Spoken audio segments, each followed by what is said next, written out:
High, এসে গেছি আর একটা ভিডিও নিয়ে। Get ready with me. অনেক দিন ভিডিও করা হয়নি, তাই ভাবলাম একটুখানি সাজুগুজু করা যাক। সবাই তো বিয়েবাড়িতে সাজে, বিয়েবাড়ির সিজন চলে এসছে, বাট আমি তো ঘরে বসে আছি। কিন্তু ঘরে বসে বসে সেই বিয়েবাড়ির ফিলটা নেওয়াই যেতে পারে। আর এটা এক রকমের সাজেশনও হয়ে যেতে পারে যে বিয়েবাড়িতে তোমরা কী ধরনের লুক ক্রিয়েট করতে পারো। চলো দেখা যাক। দেখো, ফার্স্ট অফ অল আমি কোনো প্রফেশনাল মেকআপ আর্টিস্ট নই। আমার মেকআপের যতটুকু জ্ঞান আছে আমি ইউটিউব দেখে দেখে শিখেছি, আর বন্ধুবান্ধব টুকটাক ফেসবুক ভিডিও হ্যান দেখে আমিও মেকআপ শিখেছি। ওই যতটুকুই শিখেছি না কেন, সেটাতে আমার মোটামুটি কাজ চলেই যায়। টুকটাক যতটুকু জানি ততটুকু বিয়ে বাড়ি বা কোথাও যাওয়ার জন্য আমি চালিয়ে নিতে পারি। বাট হ্যাঁ, সবসময় তো নিজের পক্ষে করা পসিবল হয় না, তো সেটা আলাদা। এই যে মেকআপ প্রোডাক্টগুলো দেখতে পাচ্ছ, এগুলো সবটাই আমার নিজের সাজেশনের উপরে ডিপেন্ড করে কেনা, কারণ আমি অনেক দিন থেকে এগুলো করার ট্রাই করি ভিডিও দেখে দেখে।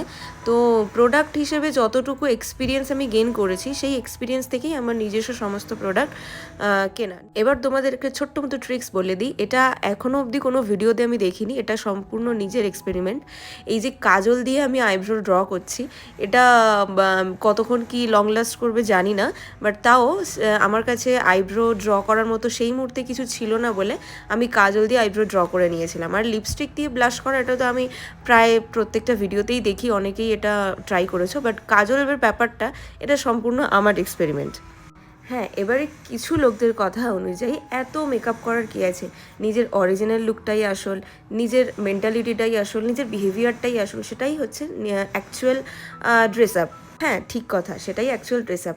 বাট আমাদের সবার কাছেই একটা প্রিয় জিনিস যেটা থেকে থাকে, অনেকের হতে পারে ড্রেস, অনেকের হতে পারে মেকআপ, অনেকের ইলেকট্রনিক্স, অনেক কিছুই হতে পারে। ঠিক সেরকম কিছু মানুষদের কাছে তাদের মেকআপটাই তাদের নিজস্ব একটা ড্রেস বলতে পারো, বা নিজস্ব একটা কনফিডেন্ট বলতে পারো। আর কনফিডেন্স এমন একটা জিনিস যেটা না থাকলে যে কোনো ড্রেস বলো, নিজের অরিজিনাল লুকটাই বলো, সেটা ফিকে পড়ে যায়। Please ignore my background sound. যতদূর দেখতে পাচ্ছ আমার লুকটা কিন্তু প্রায় কমপ্লিট, বাট লুকের মধ্যে একটা তো কিছু ফাঁকা আছেই।